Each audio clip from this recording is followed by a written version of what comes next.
Hey guys, my name is Debbie. Welcome to my channel. We are on the afternoon session of day 22 of the Karen Reed retrial, and hopefully my internet is okay and we are back on our normally scheduled afternoon and there will not be any more problems with the internet.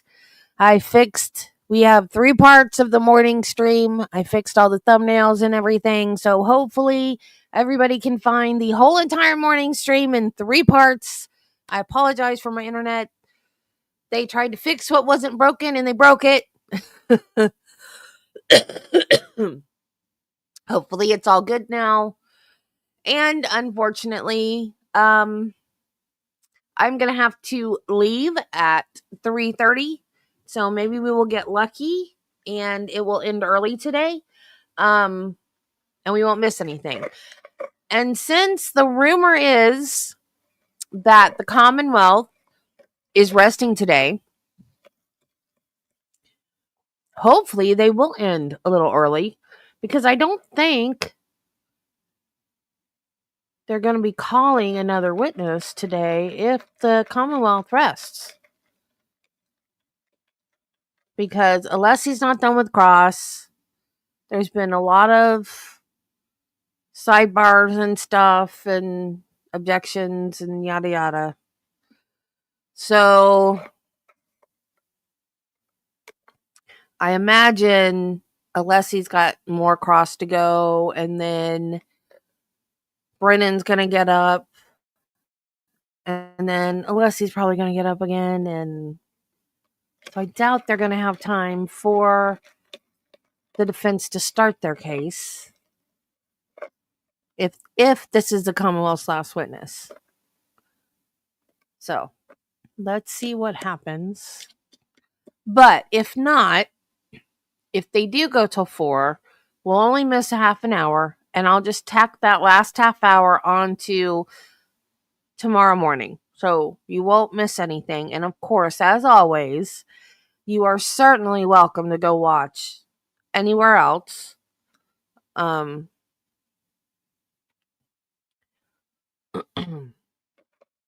Because there are plenty of places to watch. I love that you guys love to watch it with me. I appreciate you guys. Don't know how much I appreciate that. I love my regulars. I love you guys so much. I tried to make my appointment at 4:30. They said they do not take appointments that late. So I had to make it at 4.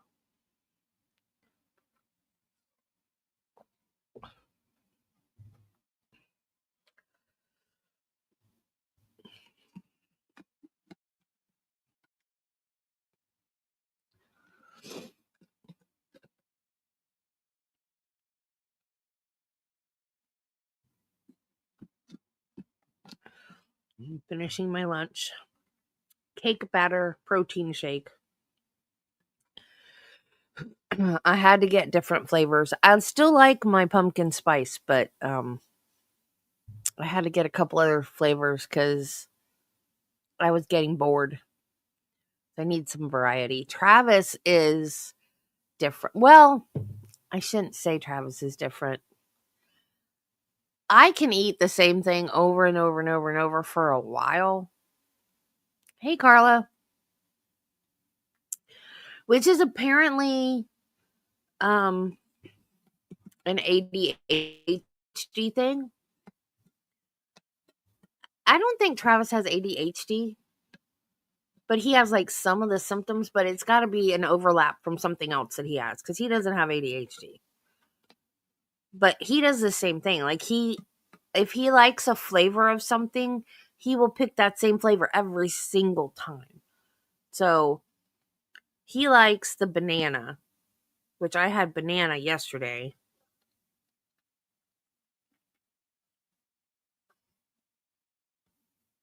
And all he would drink was the banana until I got the pumpkin spice. And he likes the pumpkin spice. But I couldn't get him to try eat anything but the banana flavored one. It was just banana, banana, banana all the time. The only one he wanted was banana. And he loves chocolate. I figured he would get stuck on one of the chocolate ones. But The chocolate with the protein, it doesn't, I don't know why the chocolate ones don't mask the protein taste enough. And I don't know why that is. It's just not as good. But the vanilla masks the protein. I don't know why.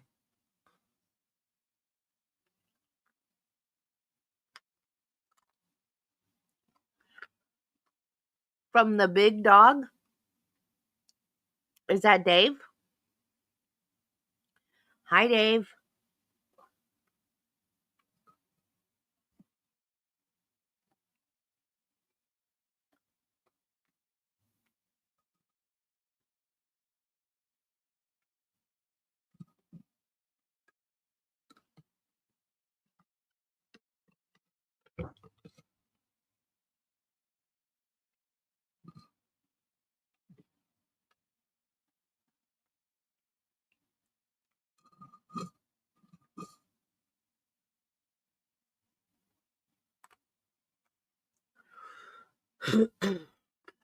I wasn't going to start yet because I knew this was going to happen.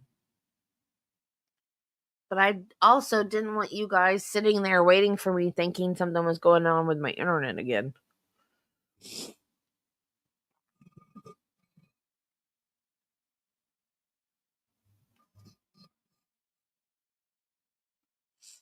I don't know why they can't come back when they're supposed to come back. Or maybe they're back and just waiting for the jury to come in or something. I don't know.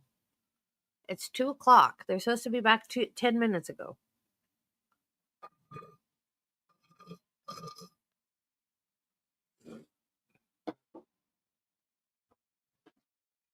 What?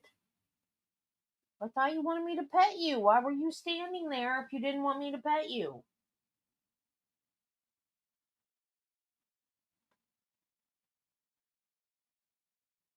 You want to say hi? Come here. You want to say hi? I'll even move the keyboard so you can stand up here. Come here. Say hi.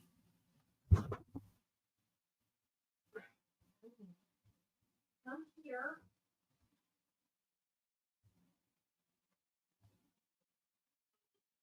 Ugh. Why do you want to be that way? Everybody loves you and wants to see your pretty face. Can you say hi? Can you just say hi to everybody? Look right here. Look right here. Just say hi.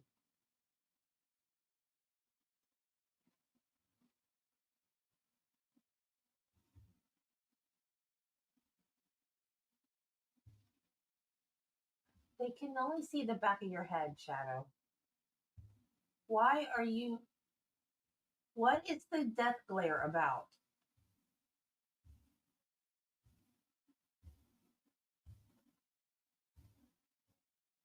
Why are you flicking your tail? It's not hurting you. There you go. Look at the camera.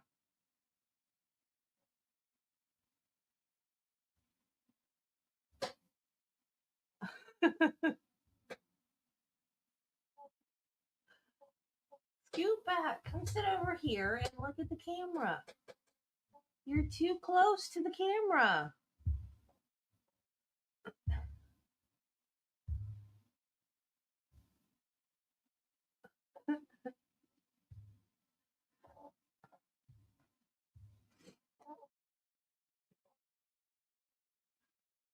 What do you mean he thinks it never happened? You mean like he thinks she didn't do it? Yeah, she didn't do it. It didn't happen.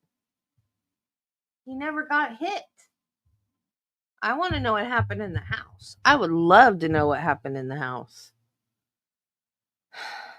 What are you doing, Shadow? She's like, I'm doing what you asked me to do, Mom. I don't know what your problem is. You're too close to the camera. It's not. You got to back up a little bit, honey. You're too close. It's not picking. It's just getting like the top of your head. Bye. Well, I tried, y'all.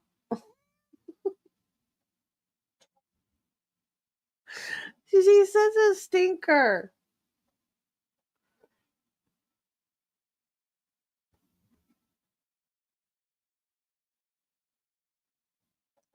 I'm out of her treats. I gotta get her some more.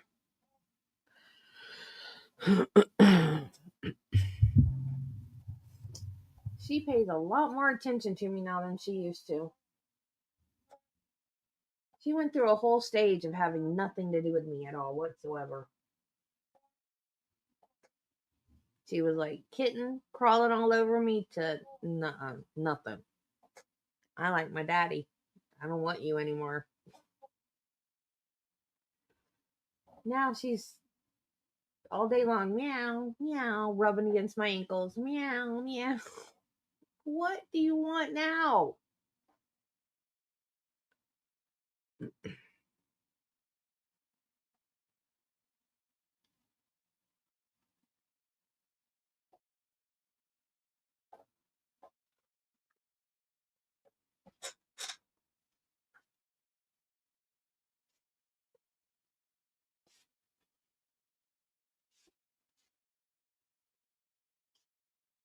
Hear sound.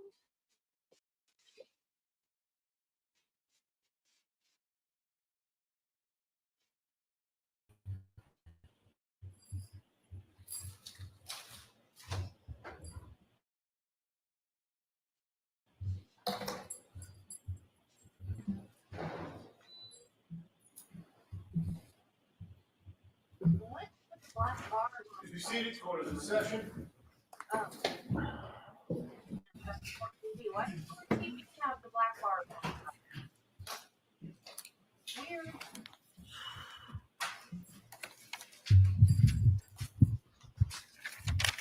Is it always? It's not always like that, is that? Isn't it usually like full screen?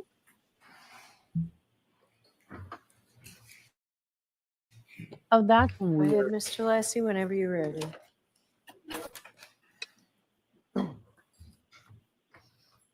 Just take a moment, Your Honor, to reorient. Why isn't it going completely full screen? That's weird.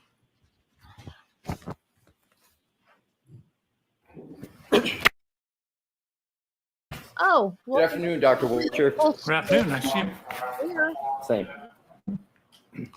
We had left off talking about some examples of Newton's second law and the application of it in the parlance of force equals mass times acceleration. And Okay. I now want to continue on with that discussion. It is correct that you can conduct a force analysis on any part of the body, correct? I mean, it's more difficult on internal with live people. Like if you wanted like my appendix, I really necessarily couldn't. Let's talk about the musculoskeletal system, the outside bones. You can conduct a force analysis So your on bones any are on bone. the inside. Sir, if I could finish my question, please. Okay. You can conduct a force analysis on any bone in the body, correct? More or less, yes. So the force analysis I use as a synonym with Newton's second law is not exclusive to the head, correct? You can do it on other bones in the body, correct? Correct. On direct examination, your direct examination here, you did not present a force calculation representing what you allege to be contact between the vehicle and Mr. O'Keefe's right arm, did you? Correct. And nowhere in your report do you present a force calculation for Mr. O'Keefe's right arm, do you? Correct. We didn't have enough information to do it. We're going to get to that. Okay. Now, given that you stated that, quote, determining the effects of physical forces on the human anatomy, end quote, is the job of a biomechanical engineer, you must have conducted several force calculations related to accidents involving humans in your career, correct? Hundreds. Hundreds. Now, you didn't present a force calculation in your materials, as you've stated on direct, with regard to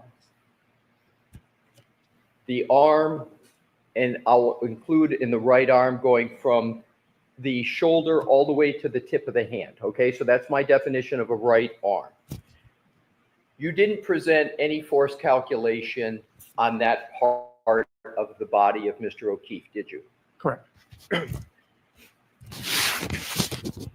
Assume, and we're going to apply Newton's second law. Assume Mr. O'Keefe's hand weighed 7 pounds. So that's the M in the F equals MA. That's not a good assumption. Well, what number would you like to apply for an M for the hand of Mr. O'Keefe? I'll take any number you got. Just the hand? Just the hand. Oh, the whole arm of Mr. O'Keefe weighs approximately 12 pounds. Okay, fair enough. So the whole arm, is from the shoulder down to the tip of the fingers, is about 12 pounds, right? Correct. Okay. So assume that the Lexus SUV was traveling at 20 miles an hour. All right? Under your theory going backwards, 20 miles an hour. And the third variable I'd like to give you is to assume an impact window of 10 milliseconds. Okay. Can you calculate the G's of force from that data? You need more information. Well, let me ask you this. What more information would you need?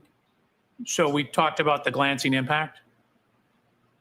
I'm talking about a force calculation of an impact, not as to whether it's glancing or not.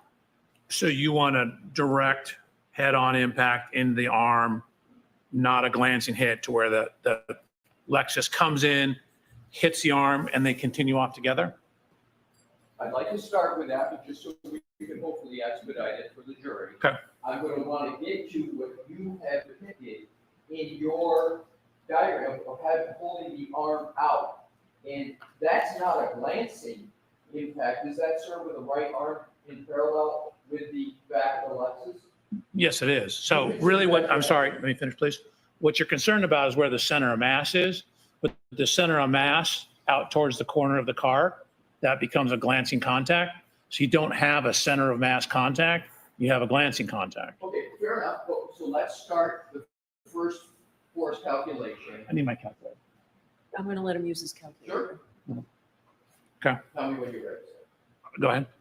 So let's take a scenario where it's a center of impact, Center of mass. center of mass impact, right? Okay. Impact to the right arm. Okay. Let's start with that one. Okay. And you want me to use like a 10 millisecond? Yeah, be conservative. Yeah, let's use a 10 millisecond for Okay. the impact window.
Okay, question?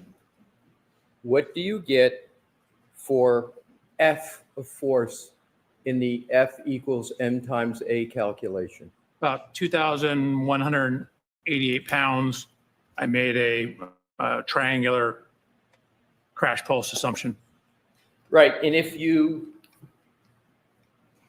took the milliseconds in half, become less conservative, would you end up doubling the 2188 number?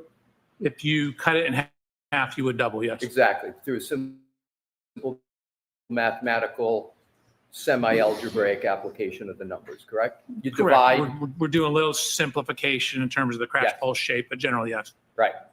So, but let's take the conservative number, the lower number, 2188 that you came up with. Do you know from the literature, as you did with the head, you went to the literature and said, this is how much pounds of force, if you would get to have to cause a break at the occipital bone. Do you know from the literature how much force it would take to break an arm bone? I have an idea, yes. What is your idea?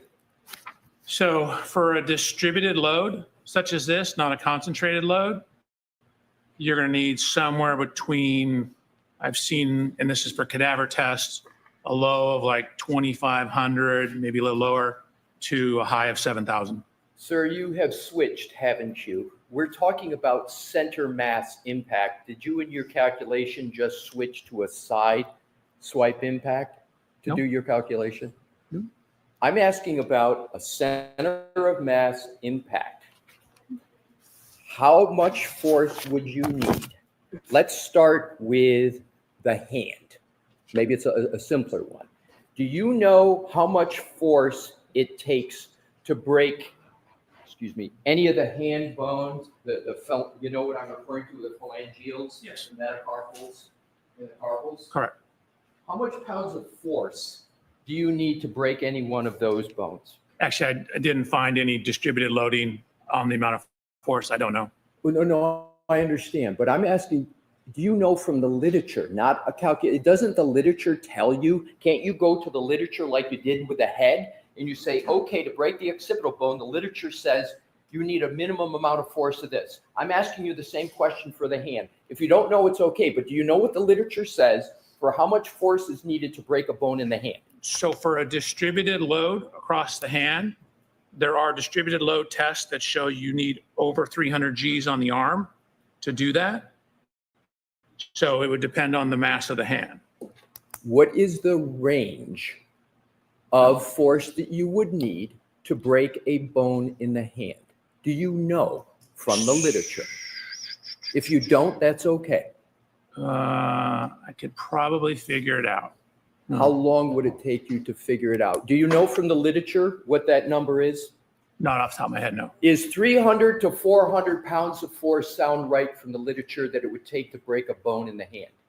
For a distributed load, Yes. such as the taillight, no. No, not a distributed load. A load from a motor vehicle going backwards. Right, that's a distributed load. Right. So you're saying 300 to 400 pounds of force would not be enough to break any bone in the hand. Is that your answer? So for a flat distributed load, like hitting the taillight, you're going to need higher. How about another part of the back of the vehicle?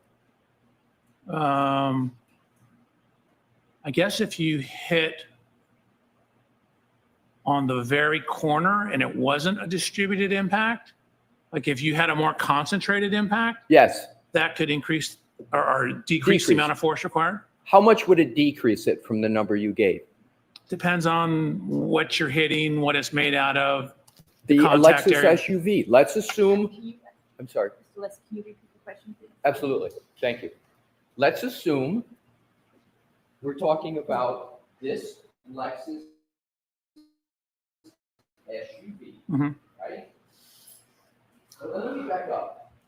You don't know where exactly, under your theory, that there was a contact. You don't know, you testified to on direct, you don't know exactly where that point of contact is.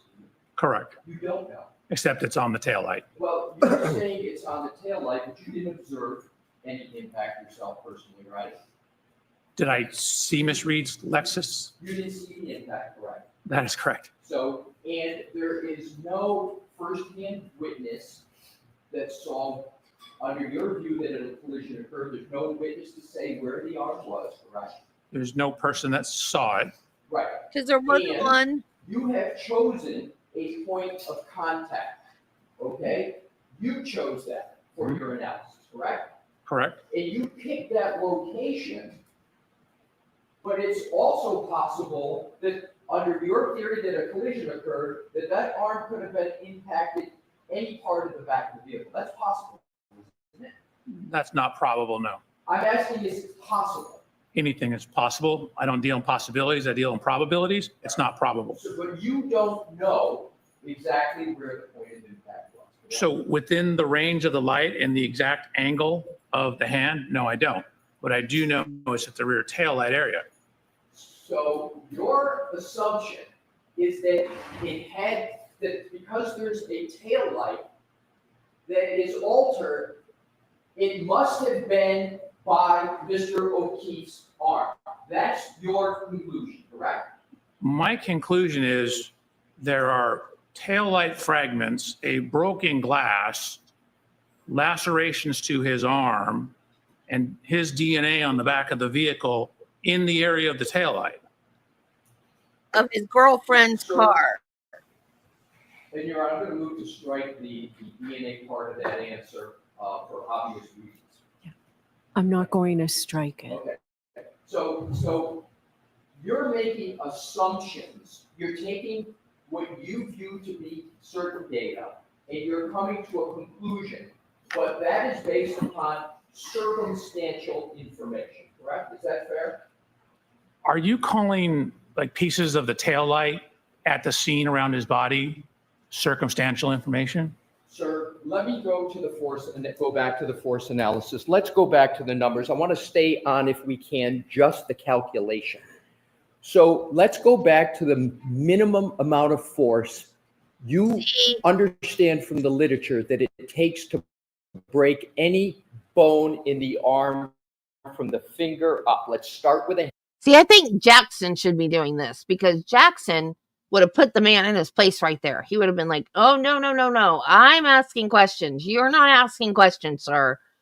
Because they have not even proven that there was a collision. And this guy is making assumptions based on circumstantial evidence that there was a collision. We don't even know that there was a collision. I'm disappointed in LSC right now. Hand. What's the minimum amount of force that can be applied to break a bone in the hand? So it depends on the loading. So I don't actually know. In terms of the forearm, I can tell you there's data that shows up to 300 Gs of loading, you will not get fractures. There's one up to 750 Gs showing no fractures for a male of similar height and weight, Mr. O'Keefe. Thank you. You're welcome. So let's take those numbers. Okay. Okay. You said 300 and 750. Did I hear it correctly? You did? Okay. That's the numbers you gave that would break a bone, correct? So the 300 actually didn't break any bones, I believe. The 750, the one example, didn't break a bone, but as you got above 350, you started to break bones. So 300. you got above 350, 300. above 300, yeah, because that's what I thought you said the first time. You got above 300, you start to get breaking bones, correct? Correct. And so if you take that 300 number and compare it to the 2,188 pounds of force, you have 7 times the amount of force necessary to break the bone, correct, in the force analysis? No.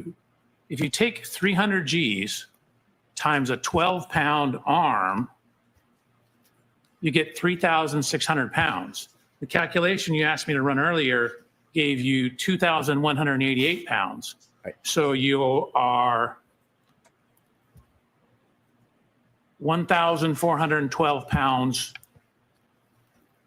above the force required. Like the tolerance is 1,412 pounds above the force you would say get in a 20-mile-an-hour impact in terms of the fracture forces. Let's do it this way. I'm sorry? Let's do it this way. Okay. The force that you calculated from my hypothetical of this Lexus SUV going backwards, you came up with the F number of 2,188, correct? I'm sorry, I didn't, what was the, you said, you said 2,180. dyslexic? Or did you say Lexus? I didn't understand what you said. The Lexus My apologies. SUV that you've been talking about, Gotcha. okay? I didn't hear You it. came up with a number for F for force of 2,188. Are you changing that number? Nope. Okay, absolutely so not. let's go with your number of force from this vehicle of 2,188. I'm just simply asking, how much force does it take to break a bone in the right arm of a human being? How much force, not acceleration, how much force does it take to break a bone in the right arm? Sure. So somewhere between 2,500, the one cadaver tested the distributed load of someone of similar size and weight, and actually close in age to Mr. O'Keefe, showed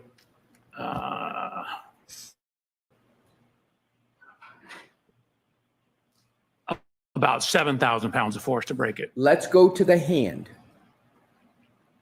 Do you disagree that the literature shows it only takes 300 to 400 pounds of force to break a bone in the hand? Do you disagree with that? Your question's too general. I can't answer your question. It depends on the loading. If I take my pencil, which has a very fine point, and jam it through my hand, I can jam it right through my hand because it's a very small point. But if I distribute the load and a broader load, such as hitting a taillight, it takes much more force because the load's distributed across it. It's like if I sit on the corner of my bed. I might sink in this far when I sit on the corner of my bed, but what happens when I spread my load out, when I lay on my bed like this? I don't sink in as far. Has my weight changed? And weight is basically force. No, but I've distributed it over a larger area. So for a given force, you get less sinking into the mattress. So if you hit a broad surface like a taillight or a wall like this, it takes much more force than if I were to take a singular small round object and jam it into the hand. That hurts. This does not. Okay, if you can hear my question, if it's unclear, you tell me. For not a pen, not your bed, but for a Lexus SUV of 6,000 pounds, is there any part of the back of the Lexus in any manner where you can get a break to the hand from 300 to 400 pounds of force? Any part on the back of the Lexus? Yes. Probably. Okay. So probably, your words, you can get a break to the hand from just between 300 to 400 pounds of force. That's what you just said, correct? So you're taking the totality of the back of it, like if you got it stuck in the bumper, potentially, yeah. But from a taillight or a broad flat surface? No. Not asking about a taillight. Any Tunnel part of the vision. This back guy's of an got SUV, tunnel vision. You agree that it is probable that you can get a break of the hand bones from just 300 to 400 pounds of force. Your question is incomplete, right? You said any part of the back, but then you wanted me to not include taillights or not include the rear body panel. If you hit a very narrow part of the car, like say the edge of the tailpipe, that creates much more of a narrow contact. So force divided by area is pressure. So if you have a very tiny area, you have very high contact pressures. And so, but if you distribute the load over a larger area, the number on the bottom of that fraction is much bigger. So your contact pressure drops. So hitting the edge of the exhaust pipe is going to have a much higher likelihood of causing a fracture than hitting flat against the taillight. Okay, what we're going to do to make this more efficient, excuse me, sorry. Mr. Wilk, can you pull up a slide from Mr. Wilk's or Dr. Welcher's presentation for the back of the Lexus, please? The back hatch, and Your Honor, may we publish that? Sure. Do you know what number though, Mr. Lessis? Mr. Wilk does, and And I then know he'll you tell need it, so us. he'll tell me before I publish, and then we'll give you the number. Your Honor, may I look here? Yes, I'm going to let Dr. Welcher look at his slide Oh, sure. here Yeah, instead of just up there. the back hatch. Yes.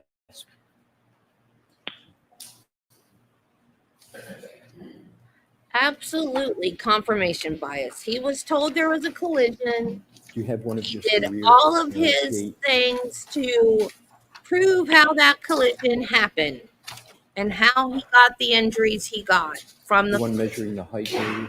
There we go. Thank you. Okay, this is your slide presentation. Is there any part of the back of the Lexus SUV that has that more concentrated area where if the hand hit it, 300 to 400 pounds of force could break it? Is there any part, for example, the edge of the license plates, above the license plates, the L symbol that sticks out that would be concentrated? Anything you see there, could 300 to 400 pounds of force contacting at any of those points cause a fracture of any of the bones of the hand? So I don't know how to show this because in the middle photograph, right where the 2 is on the license plate, Yes. there's a vertical edge. That area is recessed in. So if you hit right on that vertical edge, that could potentially do it. That could do it. How about the L for the Lexus symbol if the hand is there? No, it's not deep enough. The compliance of the hand is just going to sink into the car. Is there any other part other than the license plate that the force applied, you would only need 300 to 400 pounds of force to break the hand? Maybe the exhaust pipe, and potentially if you hand your hand up near the spoiler. Right. So now let's go from 300 to 400. Let's go to the 2188, which is your number. Use 2188. Is there any place where in 2188 force you could have a fracture of the hand on that back gate? Just to be clear, 2188 is a number I calculated for you. It's not, quote, my number. I understand, but we did. So- I understand, but we did the calculation. Is there anywhere on the back of the vehicle where 2188 could cause a fracture of the hand? Samantha. So that was a forearm fracture tolerance I thought we were talking about, because we used the weight of the whole arm for that. We did. And my question is there anywhere in the back of the vehicle, in your opinion, that could cause a fracture with that? I do too, Jill. I'm sorry, what, to the hand? To, Just a hand or the whole arm? I'll take any part of the right arm. You call it the hand, the forearm. Is there any part that could cause a fracture? So probably similarly, if you got your forearm down near that transition, He can't even I don't know think. if you see the little dot. I'm talking about this area. Yes. Right here. Yep. So that transition between the two body panels, Yes. that could potentially do it. That's back where the reverse lights are. I'd have to look at whether, that would take it before breaking the plastic. And then, again, maybe if you hit the exhaust pipe as well, it's a much more narrow No, loading that's the condition. forearm bone, Jill. The forearm bone. Corner of the tail lamp. I suppose if you had just your hand on the very, very corner, potentially. Potentially. But you didn't do any of that force analysis for this case, did you? For the hand, no.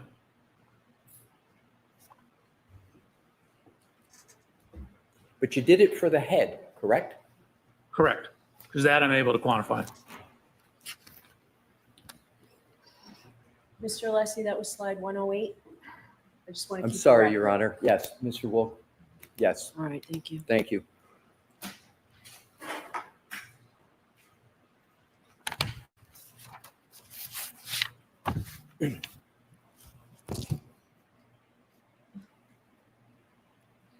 You are aware, Dr. Welcher, that Mr. O'Keefe suffered no fractures of any kind in his hand, correct? So there were no fractures noted in the autopsy report, but they didn't actually x-ray, from the records I've seen, either his hand or his arm. So there was, at least according to the autopsy report, no overt fractures, but the x-rays I saw, none of them were of the arm, and the autopsy report said no sternum, spine, I think it said torso. They didn't say that there were no fractures there. What the fuck? Was there any evidence in the medical records that you reviewed of any indication whatsoever of a fracture in Mr. O'Keefe's hand? No, Was there any indication whatsoever in any of the medical records you reviewed that there was a fracture of any bone in the right arm of Mr. O'Keefe? not that I saw. Again, it wasn't x-rayed. Was there any indication in the medical records and the autopsy that you say you reviewed of any fracture of any bone anywhere in the body of Mr. O'Keefe, Yes. other than the occipital bone or the skull? There's a couple bones in the skull that were fractured, but other than the skull, no. Correct. So, are you aware that the medical examiner for the state of Massachusetts, Dr. Shorty Bello, performed an autopsy on Mr. O'Keefe? Are you aware of that? Yes. And you're aware of it because you read the autopsy report, correct? Correct. Are you implying, and it's a question, that Dr. Shorty Bello Gonna missed check too. a fracture or didn't look properly for a fracture on Mr. O'Keefe? No, I'm simply indicating that, for example, a hairline fracture, I didn't see any evidence that they actually x-rayed the structure, so there would be no overt evidence of that.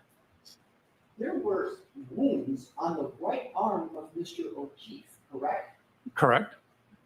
And you are saying that the medical examiner should have x-rayed that to determine whether there was a hairline fracture? Is that your testimony? No, you're asking me about evidence and proof of absence of fracture. So I would look for an x-ray to see if that was the case. I haven't seen any evidence of an x-ray of the arms. So it's your position that on every autopsy, there should be an x-ray of every bone in the body, and that the clinical judgment of the medical examiner should not be accepted, and there should be an x-ray of every bone before a conclusion can be drawn that there's no fracture to a bone in the body of a deceased. Is that your testimony? Absolutely not. Like, I'm an engineer. You're asking me about proof. And so proof is somebody looked at it, somebody took an x-ray, somebody palpated and found a comminuted fracture. So we're talking about proof. Sir, I didn't use proof in my question. Ask me about the opinion of a medical examiner. I'm not a Hold medical. on. Only one person at a time. Mr. Alessi, let him finish, and then you can ask the question. Your Honor, I hadn't finished my question. Okay, then finish your question, Dr. Welch. Wait for the question. Then let Dr. Welcher respond. It's a nightmare for Madam I Clerk. understand, and I think I've been doing that, but I'll redouble my efforts. Dr. Welcher, I didn't use proof for my question. I'm going to repeat the question. Dr. Welcher's throwing a temper Is tantrum. there What any happened? indication in any medical record, autopsy report of the deceased of any fracture of any bone in the body? That was not your original question, but to answer your question, no. Except for the skull. Except for the skull. Correct.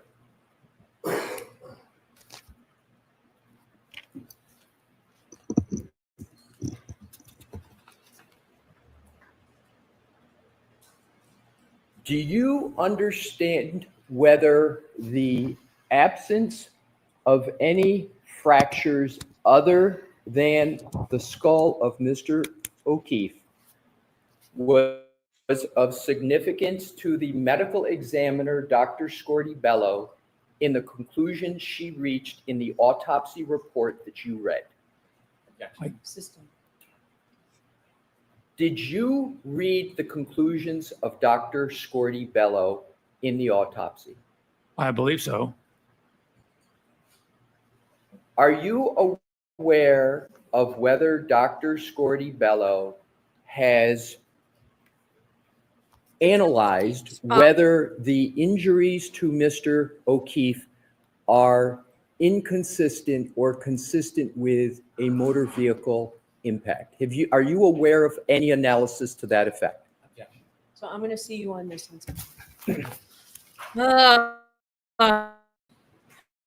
Why does she always have to see them at sidebar? Just say ruled or sustained.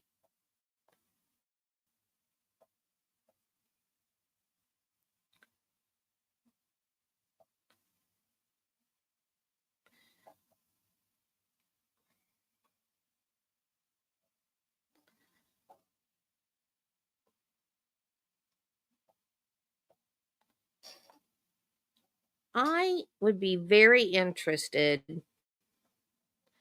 in knowing how he was approached and how ARCA was approached with the evidence. I am pretty sure that this guy was approached with, we need to prove that this guy was hit by a car. This is how he ended up. This is all the evidence. Make it fit.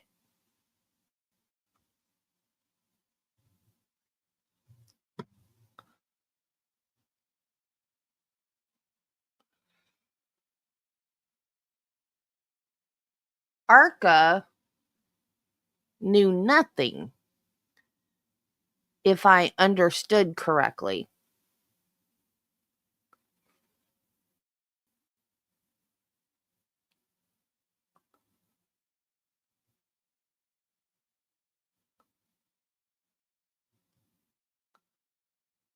He gets flustered and upset anytime Alessi asks him a question that's a general question. Because he's got his head so far into this theory that any other question throws him off. And he gets flustered. And then he gets upset. Yep.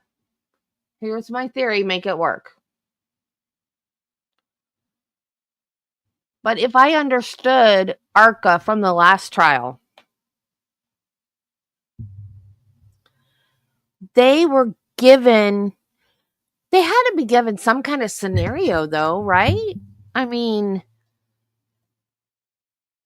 I want to know how they were approached with the evidence.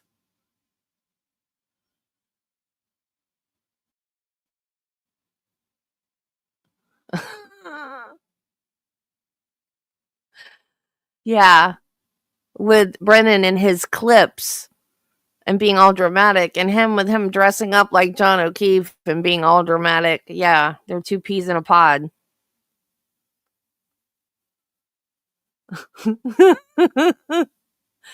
Yeah, RA, I didn't even catch this. There was this weird I guess, was it an objection? Like, they had this big sidebar thing when they showed the clip yesterday where he was talking to the driver of the Lexus before he backed into him. And they had this big sidebar. And then when they came back, Brennan was asking him, why were you talking to the driver? What were you talking about?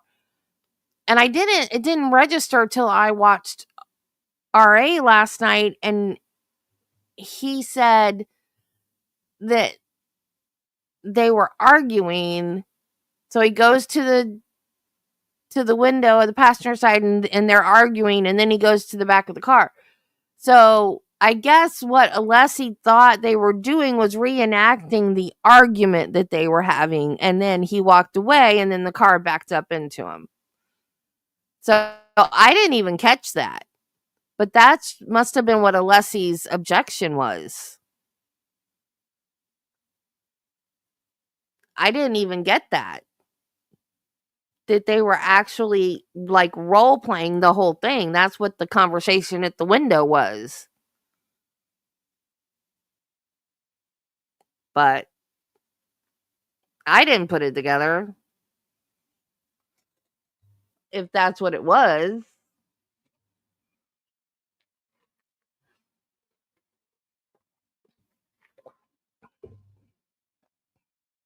But then when Brennan asked him, the guy was like, oh, no, I was just giving instructions to the driver to tell him what to do and what I wanted him to do and how fast I want him to go or whatever. And I was like, okay, well.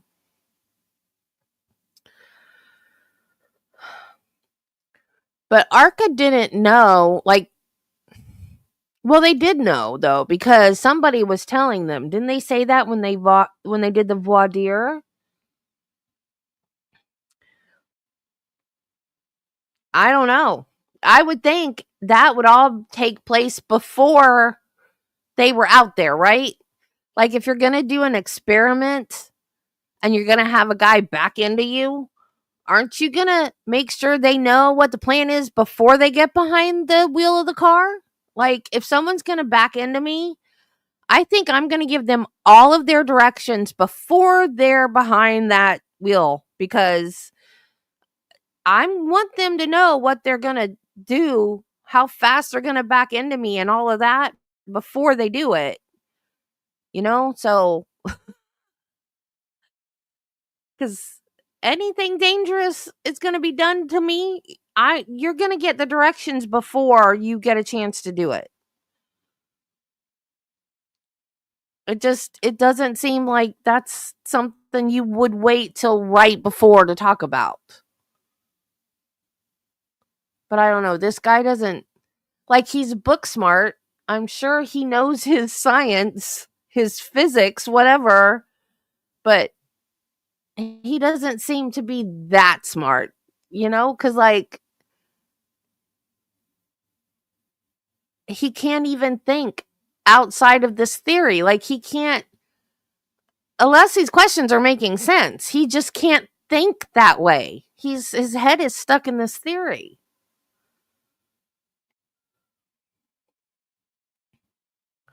Right.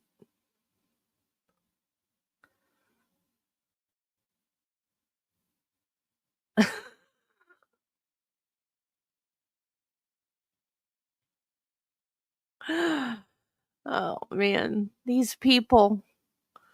Where did they get these experts? Oh, my God. ARCA they were the best experts I've ever seen at a trial. Ever. They were intelligent, articulate, understandable. Just, they were everything you want in a witness. This dude, I don't know why he's taking notes. Like, unless he's asking him questions and he's taking notes while he's talking to him. I'm like, why are you writing, dude? What are you doing? They ordered him from Temu.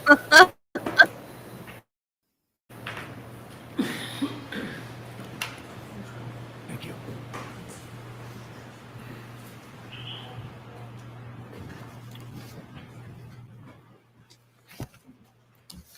May I, Your Honor? Yes. Thank you. Dr. Welcher, I would like to talk now about your paint exercise. He's still writing notes. You did not present, as you had stated, a force calculation with regard to the arm. You did a paint exercise. And what I want to do is to reference, and if we need to bring it up, sir, to refresh you, slides 103 to 120 of your PowerPoint presentation in this trial. I'll just call it the blue paint exercise. Is that descriptive enough for you to know what I'm talking about? No, it's not an exercise, it's a test. Okay, Oh, you want to call it a blue paint test? Sure. Okay, let's call it a blue paint test. This I man. just want to try to expedite Fair. things and use parlance that we can agree on. Okay. So your blue paint test involved painting the right rear tail light blue, correct? Correct. Positioning the test subject What a jerk. behind the tail light, correct? Correct. With the arm held out, correct? Correct. And at a right angle, correct? Correct. And then the vehicle, the Lexus SUV, is backed into the test subject, correct? So I ran 3 different tests. I know. Well, let's just do each one at a time, okay? Okay, so you're starting with the last one. I'll start with whatever one you want. Okay. How about if we start with the one at 1 mile per How hour? about you let him? None of them are at 1 mile an hour. 2 miles per hour? 2 miles an hour. Let's do 2 miles per hour. Let's start with that one, okay? Now, did you conduct that test in an attempt to show that the injury patterns on Mr. O'Keefe's right arm are consistent with being struck by the Lexus tail light on that arm? So generally, I wanted to show that the location, area, and span over which that headlight covers matches the location and area of the lacerations on his arm. That's what I want to get to. So you discussed data that you say shows that that you say shows the Lexus SUV was traveling above 20 miles per hour during the period that you allege the SUV made contact with Mr. O'Keefe. Is that correct? No, where'd you get that from? Hold on. Okay. The answer is no. So did you do a test involving 20 miles per hour? I did some other backing tests. Yes. I was looking at how the rear pedestrian system and what warnings you got from the rear pre-collision system, the PCS system. Let me ask you this. Mhm. Would you agree that you did a blue paint test with the vehicle going at 2 miles per hour? Did you Of course. do that? Okay. You didn't do a blue paint test with the vehicle going at 20 miles per hour, correct? That is correct. I Okay. was not going to hit myself with a Lexus at 20 miles an hour. You could have done other tests where the vehicle was going at 20 miles per hour if you used a crash test dummy, correct? You If could have you- done that. If you use the right crash test dummy,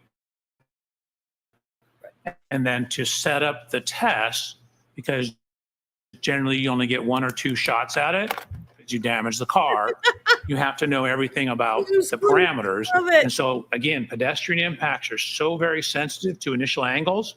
If I were to do a test and it was off a tiny, tiny bit, and we got some different results, I would be in here having to defend it. Well, your own testing didn't show it. Point is we don't have enough information to be able to conduct that testing. So your assumption, as I understand it, is that the Lexus was going 24 miles per hour in reverse and made contact with Mr. O'Keefe. That's your analysis, sir. No, there is not one single slide I have that says this is the speed he was hit at 24 miles an hour. Do you know, do you have a hypothesis at what speed you believe there was impact? Do you have the point of impact speed? I do not know the exact speed. We don't know the initial point of contact. We don't know where exactly he was on the road. We don't have enough information to determine that. Let's talk about the other information. Exactly. Okay. Reasonable You doubt. don't have the information as to from your alleged point of contact to where Mr. O'Keefe landed. You don't have that information, do you, sir? I'm sorry, where is my alleged point of contact? You allege that there was a point of contact between the Lexus, the back of the Lexus, and Correct. Mr. O'Keefe, correct? Right, but I don't know where that is on the road. You don't know that. I want to go through the information that you don't have. Okay, dope. So you don't have that. You don't have the point of impact. You don't have where in the road there was impact under your allegation. Those are the same thing. Right. You don't have where under your view, the body of Mr. O'Keefe landed precisely. You don't have that information, do you? What do you mean by precisely? We know it's 7 feet off the road. We know it's near the flagpole. We don't know where it started. The problem isn't where it landed. The problem is where it started. Right. And you don't have that information. I don't have where it started. Depends on the car, I guess. How much an extra taillight would cost. The paint tests that you used, aren't those used, if they're used at all, as an element of physical impact reconstruction, an element, not as the focal point of the test itself?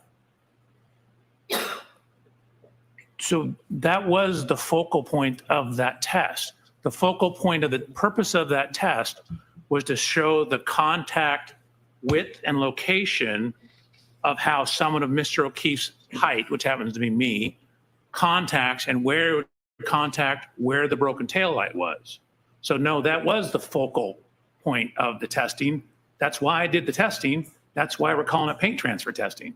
Right, but my question, sir, I understand you use paint tests as the focal point, but aren't paint tests in accurate accident reconstruction not used as focal points? They're used as supplements to other tests to get more accurate information.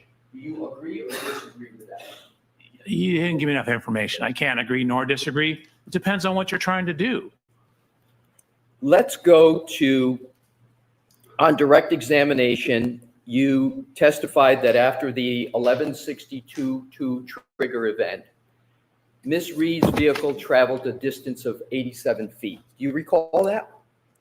You are mixing up two things. Remember, the trigger is in the middle of the event. Give me the chart, please. Your Honor, I'll give you the, as soon as Mr. Wool gives it, the slide 23, I believe it is. I'm sorry, what slide? Well, I want Mr. Wool to go through it to check. Let me ask it this way, see if we can get to it quicker. Do you remember talking on direct about a calculation of 87 feet where you added, there was like a 30-something number and a 50 number and you came to 87? Do you remember that in your slide presentation, sir? Slide 37, yes. Right. So if we could bring up that slide, please, Your Honor, with your permission. Okay. That's 36, but okay. That dude just has to be right, doesn't he? Ugh. Are you on 33, sir? No, I'm on 36. Mr. Wolk, do you have 33? If you could go to 33, sir. Oh, sorry. Yeah, because that's where your 87 number is, not on the other. It's on a bunch of slides. Yep. Go ahead. All righty. So if you could zoom in, Mr. Wolk, so Dr. Welcher can see the numbers in the column.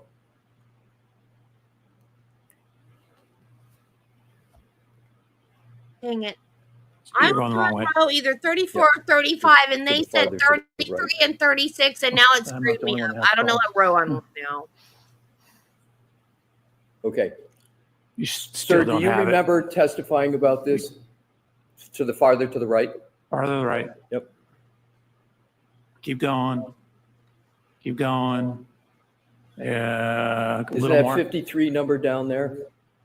that column? Right. So Can if you we, take- can we scroll up a tad so you can see the headers? There you go. Okay, No, okay, go ahead. so am I in the right column relative to start? Is that the column? So there's two columns, like Z is relative to where it started. And then positive is forward. And then as you back up, once you go past 0, it becomes negative. Right. So what I want to do is have you direct us to the column where you calculated 87 feet. It's in two spots. It's at the end of column Y. Right? We go all the way down. Is that in the yellow there? Is that 87, sir? It is. Okay, is that the 87 number you were Hold referring on a to? second. You asked me to identify. So then it's, see where the one next to it says minus 53.429? Yes. If you go up, so it's not a little bit down a little bit, and add, see where it's changing directions at 34.157? Yes. You add those two together, that gives you the same result. So it went 34 feet forward and then 50 something feet backwards. Right. And what is the 87 feet traveled, is that what you're indicating is the distance traveled during the trigger? Is that what the 87 represents to you? That is so 87 represents the total rearward distance traveled during the trigger. Okay. So you believe 87 represents the total rearward distance. Did I hear you correctly? Correct. Now, can you Just please- hold on, to be clear. So it starts, it pulls forward, then it backs up, passes where it initially started, and goes 53 feet further back. There was no That's what I want to get to. How many feet did you say on direct, and did you just say now that it went 87 feet in reverse? Correct. Okay. From its furthest point forward. Well, that's what I want to get to because I want to have this point clear. How many feet do you believe the Lexus went in reverse based upon your PowerPoint presentation? Not when it went forward and then came backwards. How many feet do you believe that vehicle went in reverse? Your aftermarket. question doesn't make any sense. Not Because bad. when it went forward, then it went in reverse. Or, regular.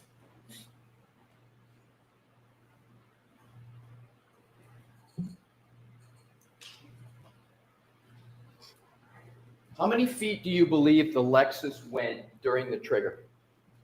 So it went a total of 80, it went 34 feet forward, then it came back 80, or another 53 feet past where it went.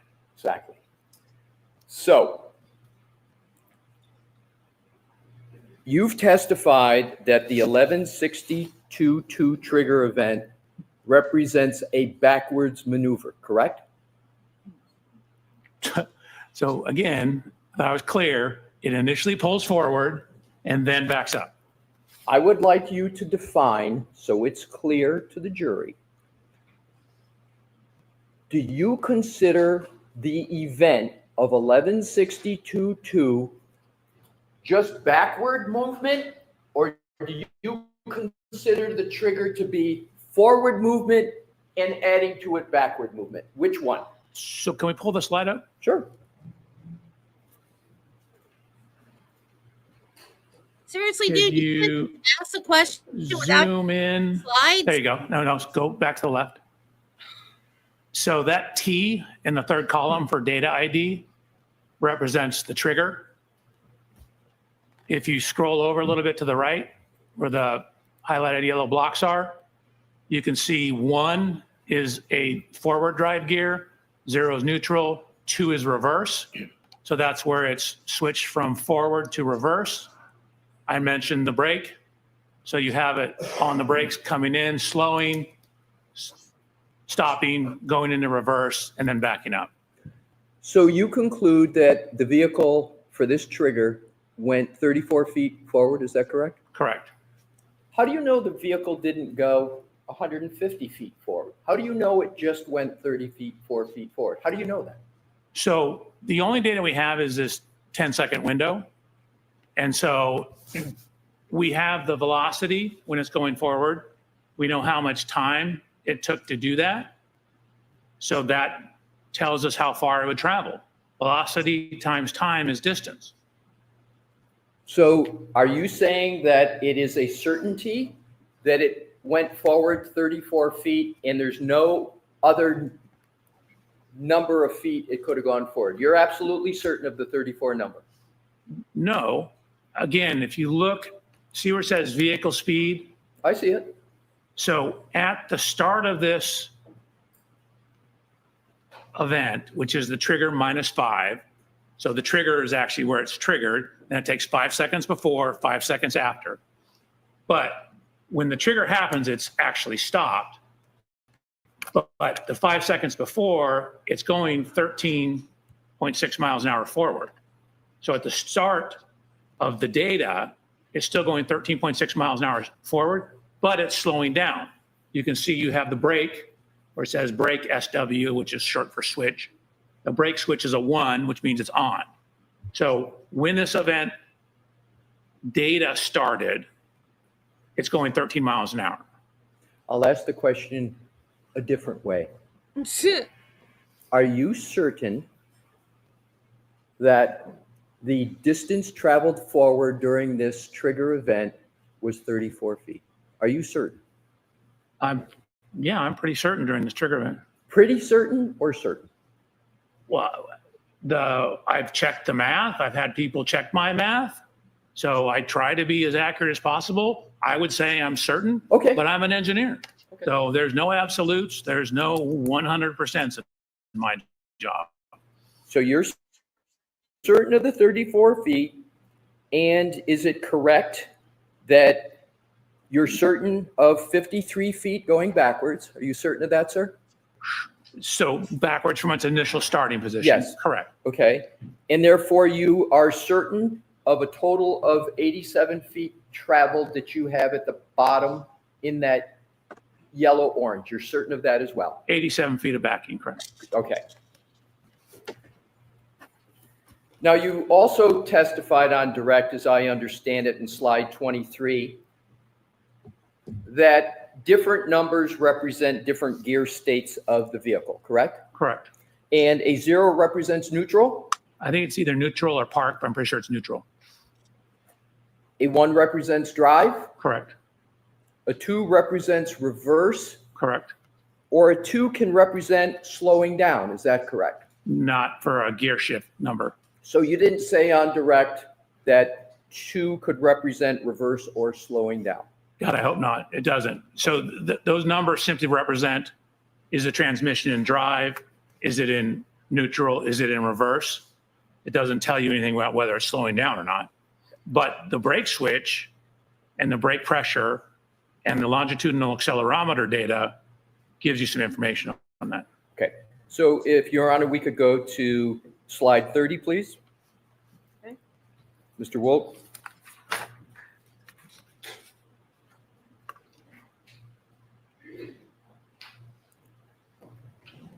And I want to do it generally. There's not a need to read any specific number. I just want it clarified. Mr. Lessie, so is this 30 or 31?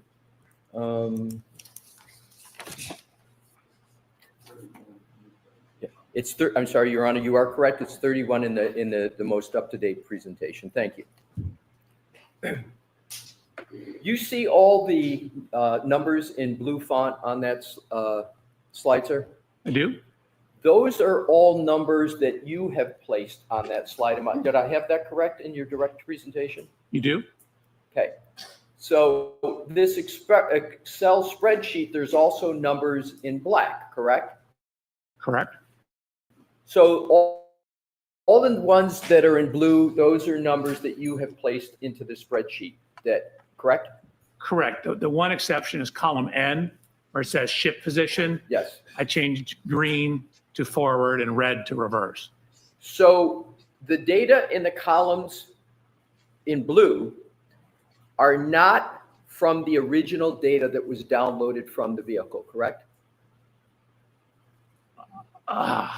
Like, for example, if you look at column H, I simply did a unit conversion. So it's the same number, it's just in different units. But the black numbers represent exactly as it comes out of the vehicle. but it's the same number. All right, that's what I wanted to get to. So for clarity for this slide, when you download this data from the vehicle, what is in black, those numbers just come right out, correct? Correct. As they're stated. But the blue numbers, they don't come out like the numbers in blue. You have to do something, some calculation, some application to get to the blue, correct? Correct. Okay, thank you. You're welcome. Now, and no, we're going to keep that up, Mr. Woke, please. Thank you. And when we need to get to the specific numbers, we'll be fair and make sure you can see them. Now, in these columns, do I understand it correctly that you attempted to account for wheel slippage in the revolutions per minute speed values produced by the car? Not here. You're looking, this is 1162-1. The wheel slippage occurred in 1162-2. Okay, and so if we go to a slide with 1162.2, we will then go to the slide you believe represents wheel slippage. Is that correct? There are data points in that represent slippage. That's my question. In which slide, sir, would you like to pick? 35. Thank you. So we will go to slide 35.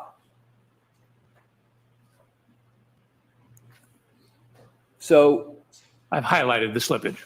exactly. So you agree that there is data that shows that there is wheel slippage with the Lexus SUV during trigger event. Let's enlarge it for this one here. The trigger event, the number 1162.2, correct? Correct.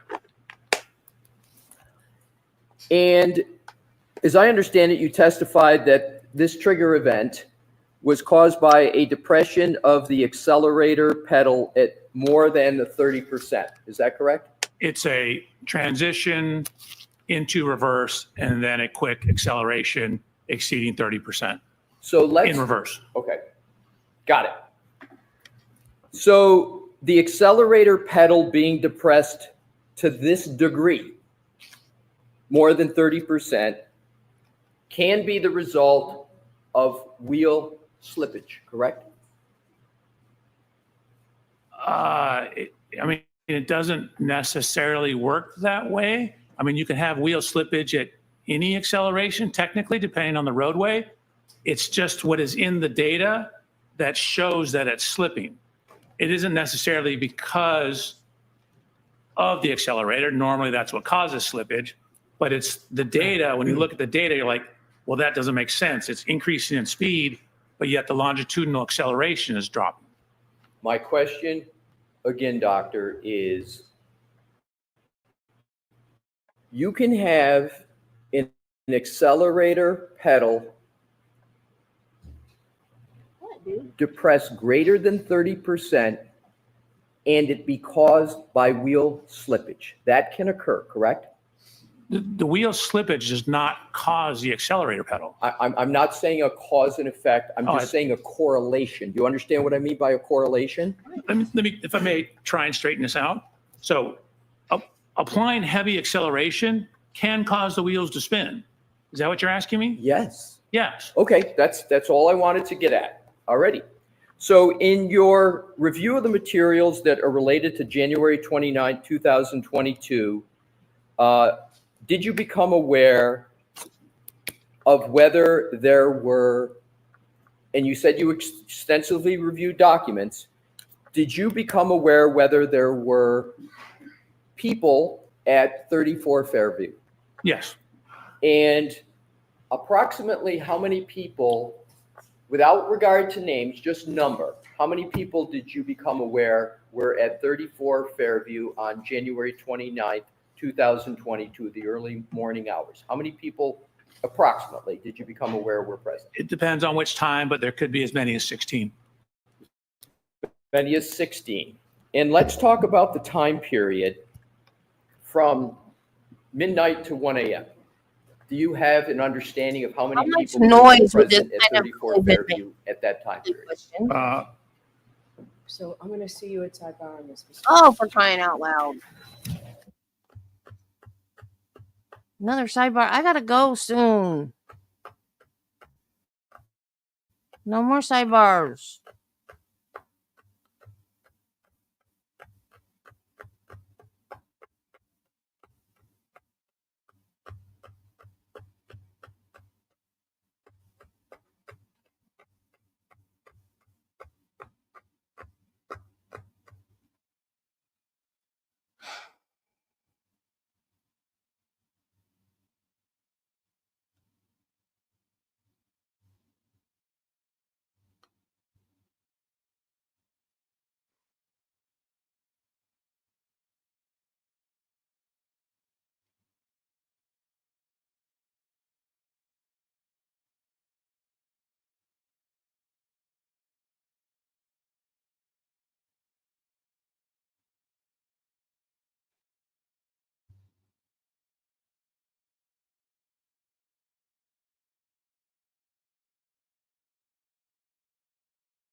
Oh, that doesn't look good.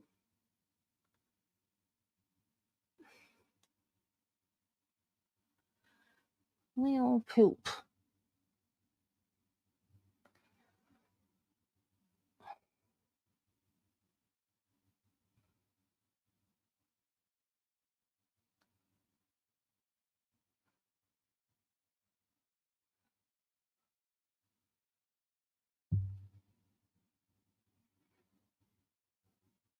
I'm gonna run out of wool.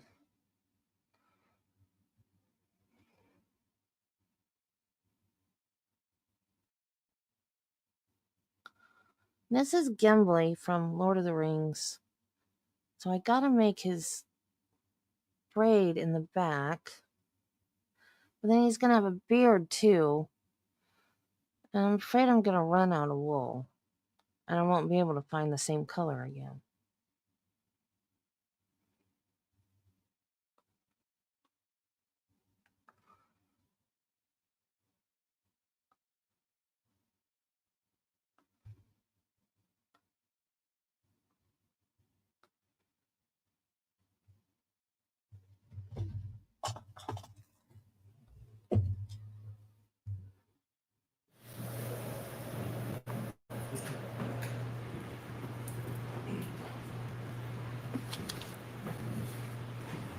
Ouch. And the sharp tip. Ah! May I, Your Honor? Yes. Thank you. Dr. Welcher, am I correct in my understanding that you believe under your theory, the Lexus for event 1162-2 backed up 53 feet? Am I correct? No, it backed up a total of 87 feet. Okay, let's take your 87. It backed up a total of 87, okay? Correct. And your further theory is that it did so and reached 24 miles per hour, correct? Correct. And you stated you have an understanding of a certain number of people, and I don't want to talk about the inside of the house, but just that were at 34 Fairview between roughly 12 and 1 a.m. Do you have an understanding of that, sir? Approximately. I believe I do. And what is that number? Do you want them, people that were there for that entire window of time or Yeah. just? Yes, 12 to 1. Oh, So Mr. Alessi, just move to the last question. Right, we talked sure. about here. So, sir, did you assume that there were cars parked out front of 34 Fairview at that 12 to 1 o'clock window? Did you assume any cars parked out front? the entire time? No, I'm just talking 12 to, yeah, any time between 12 and 1. Did you make any assumptions whether there were cars parked out front on the roadway at 34 Fairview? Did you make any assumptions with regard to that? At a point in time, there was a vehicle behind it. I'm sorry, There was a vehicle behind it. just one? That is my understanding in terms of on the street. Is On your the street, question? exactly. And do you remember the type of vehicle? Yes. What kind of vehicle was it? An F-150 pickup. Did you have any understanding as to whether there was a Jeep vehicle on the road at that 12 to 1 time period? I had seen testimony somewhere to that effect, but the majority of the testimony was there were no other vehicles. But you did see testimony that there was also a Jeep type vehicle on the front, out the front of 34 Fairview between 12 and 1. Is that what you're recalling? So I'm going to let that answer stand, what he's just testified to. Just go ahead and. Okay, so Dr. Welcher, what I want to do is to have you, using your data, you say 87 feet for the backup, correct? Correct. 1162, up to 24 miles per hour. Isn't there a likelihood, if there is at least one vehicle out in front of 34 Fairview, that there would be a collision of the Lexus SUV with a vehicle out front? No, the vehicle had left prior to the end or prior to event 1162-2. What information do you Did have it? with Yeah. regard to how many vehicles are in front of 34 Fairview at between 12 and 1? So I have Ms. Reed's interview statements. I have statements of a number of witnesses. I don't know if I'm allowed to say the names. Let's not. I was just going to say, let's not just number of vehicles. Okay, so I have a number of witness statements, multiple statements from the same witnesses at different times, indicating the path and following the Lexus to the house and then leaving before the event. Okay, that's Ryan Assume Abel. that there were vehicles, at least one vehicle parked Hey, out front There. of 34 Fairview. Is there a likelihood that given 24 miles per hour over 87 feet, is there a likelihood that there would be a collision given the weather conditions as you knew them to be at that time? Well, the weather, I don't think necessarily plays into whether there would be a collision or not, but we know it backed up 87 feet. So again, it goes forward like 35-ish and then back like 60 something. And so if something is within 65 feet of the rear of it, or whatever the numbers are, I don't need my slides, It was 50. 50, okay. Yeah, go ahead. 57. If something is within that window, then it would hit it. All right, good. So now let's look at another scenario. If it's good as you describe it, is there a likelihood that the Lexus would also go upon the lawn in front of 34 Fairview? It depends on where it starts. You have an opinion, don't you, as to where it starts? No, I do not. That's actually why I have that diagram showing it off to the side. That's I'm right. simply showing how far it moved forward and how far it moved back. Exactly. We don't know where on the roadway it started. Exactly. You don't know where on the roadway it started, No, nothing. and therefore all you have is the distance covered, correct? Railroading is for So, but you're saying the distance is 87 feet, correct? 87 feet backwards, yes. So backwards, 24 miles an hour. Have you ever driven a vehicle backwards 24 miles an hour, sir? Yes, I think I've driven this Lexus backwards 24 miles an hour. So if anybody who's driven a vehicle back, have you ever driven any vehicle back 24 miles an hour at 1 o'clock, 12 o'clock in the morning? drunk in a blizzard. Probably not since I got out of high school. Have you ever done it when there's a storm that is beginning? No. Have you ever done it when there is less than clear visibility? No and no. And have you ever done it when there's low lighting? Oh, maybe when I've been up skiing in the snow, I've done it. But again, that's been decades. Right. So 87 feet, 24 miles an hour.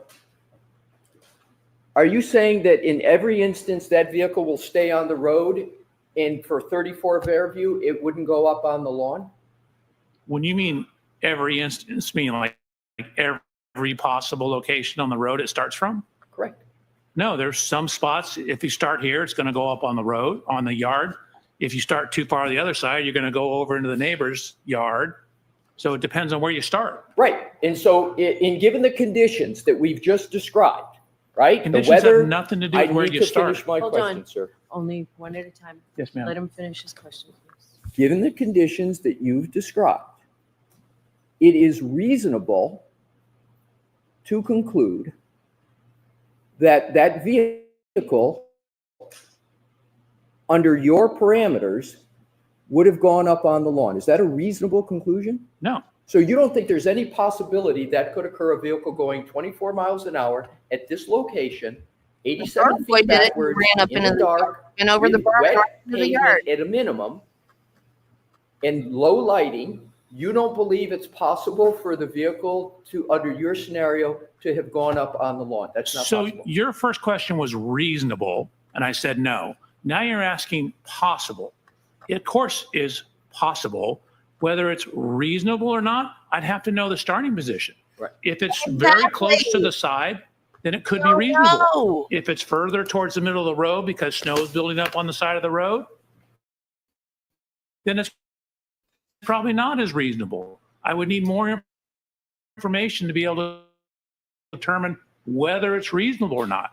It's certainly possible. It popped into space as an engineer, not probable. It's possible that it could have been shot off into space, sir? As an engineer, it's a possibility. It's a possibility that Absolutely. this Lexus could have been shot off into space. Yeah. Highly, highly unlikely. But All right. again, you're asking an engineer about possibilities and probabilities. Let's get back to reality.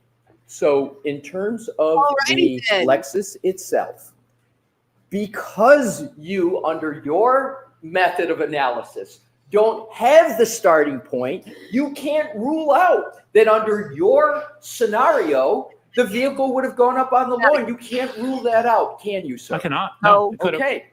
Now let's go to Okay, guys, The I next gotta go.